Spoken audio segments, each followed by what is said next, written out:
जय श्री राम, जय माता सीता। महीने के दोनों पखवाड़ों में उजियाला और अंधेरा समान ही रहता है, परंतु विधाता ने इनके नाम में भेद कर दिया गया है।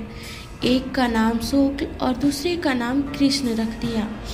एक को चंद्रमा का बढ़ाने वाला और दूसरे को उसका घटाने वाला समझकर जगत ने एक को सुयश और दूसरे को अपयश दे दिया।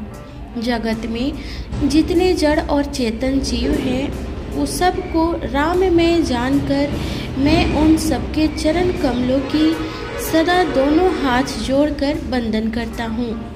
देवता, दैत्य, मनुष्य, नाग, पक्षी, प्रेत, पितर, गंधर्व, किन्नर और निशाचर सबको मैं प्रणाम करती हूँ। आप सब पर मुझ पर कृपा कीजिए।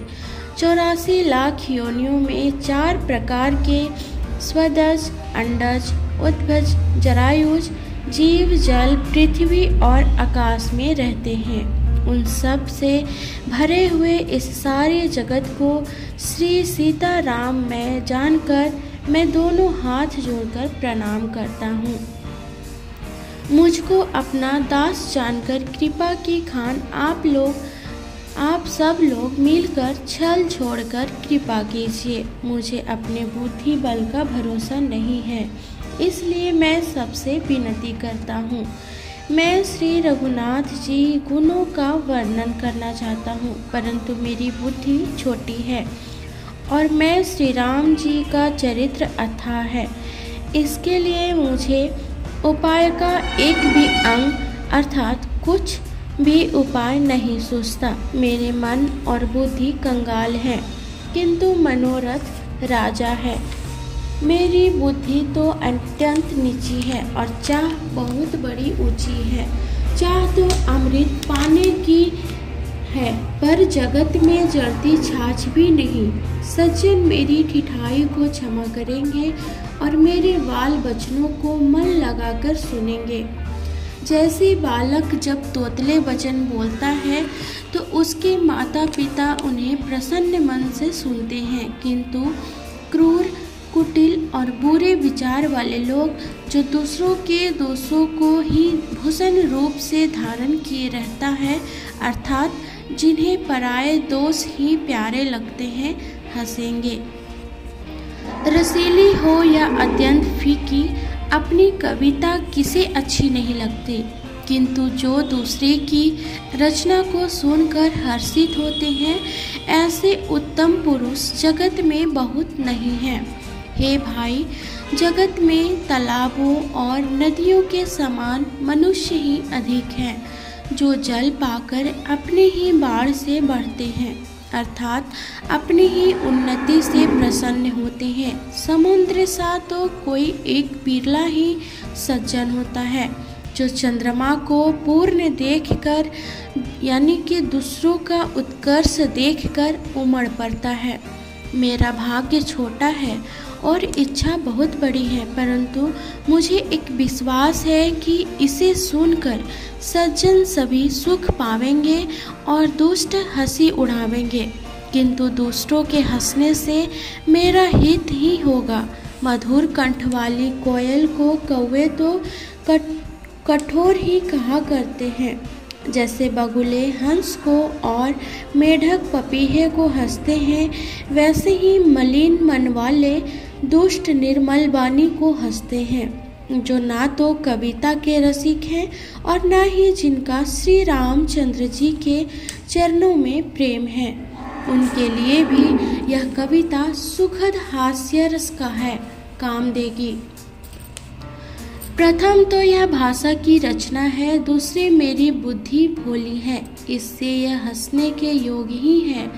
हंसने में उन्हें कोई दोष नहीं, जिन्हें ना तो प्रभु के चरणों में प्रेम है और ना अच्छी समझ ही है। उनको यह कथा सुनने में फीकी लगेगी, जिनकी श्री हरि हम लोग भगवान विष्णु के नाम से जानते हैं और श्री हर भगवान शिव को। तो श्री हरि विष्णु और भगवान शिव के चरणों में प्रीति है और जिनकी बुद्धि कुतर्क करने वाली नहीं है, यानी कि जो श्रीहरि हर में भेद की या ऊंच नीच की कल्पना नहीं करते, उन्हें श्री रघुनाथ जी की यह कथा मीठी लगेगी। सज्जन गण इस कथा को अपने जी में श्री राम जी की भक्ति से भूषित जानकर सुंदर वाणी से सराहना करते हुए सुनेंगे। मैं न तो कवि हूँ, न वाक्यचर में ही कुशल हूँ। मैं तो सब कलाओं तथा सब विद्याओं से रहित हूँ। नाना प्रकार के अक्षर, अर्थ और अलंकार, उनके प्रकार के छंदरचना, भावों और रसों के अपार भेद और कविता के भांति भांति के गुण दोष होते हैं। इनमें से काव्य संबंधी एक भी बात का ज्ञान मुझ में नहीं है।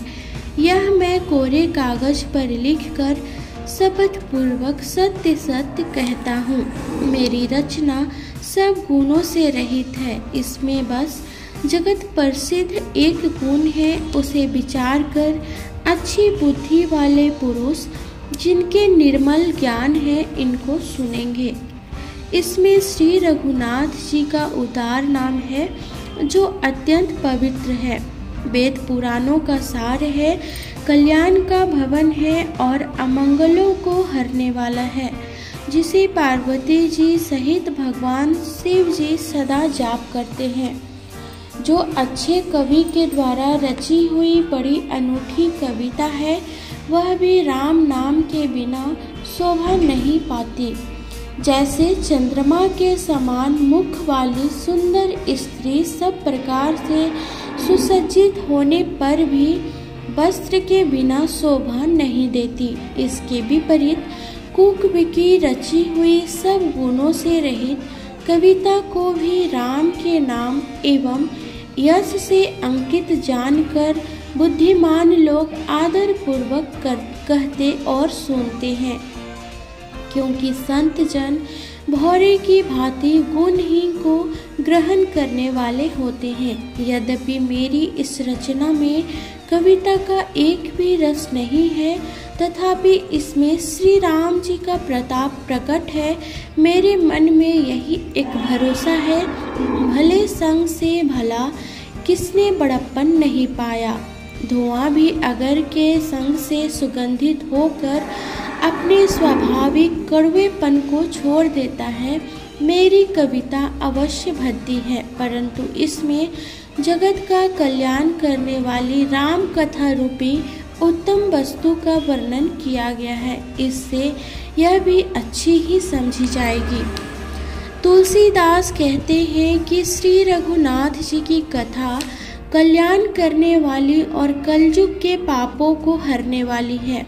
मेरी इस भद्दी कविता रूपी नदी की चाल पवित्र जल वाली नदी गंगा जी की चालाकी भांति टेढ़ी है, परंतु प्रभु श्री रघुनाथ जी के सुंदर यश के संग से यह कविता सुंदर तथा सज्जनों के मन को भाने वाली हो जाएगी।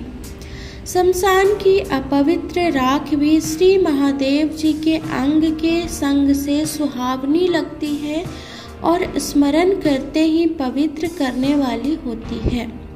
श्री राम जी के यश के संग से मेरी कविता सभी को अत्यंत प्रिय लगेगी। जैसे मलय पर्वत के संग से काष्ठ मात्र मतलब चंदन बनकर वंदनीय हो जाता है, फिर क्या कोई काठ का विचार करता है। श्यामा गौ काली होने पर भी उसका दूध उज्जवल और बहुत गुणकारी होता है, यही समझकर सब लोग उसे पीते हैं। इसी तरह गवारू भाषा में होने पर भी श्री सीता राम जी के यश को बुद्धिमान लोग बड़े चाव से गाते और सुनते हैं। मणि माणिक और मोती की जैसी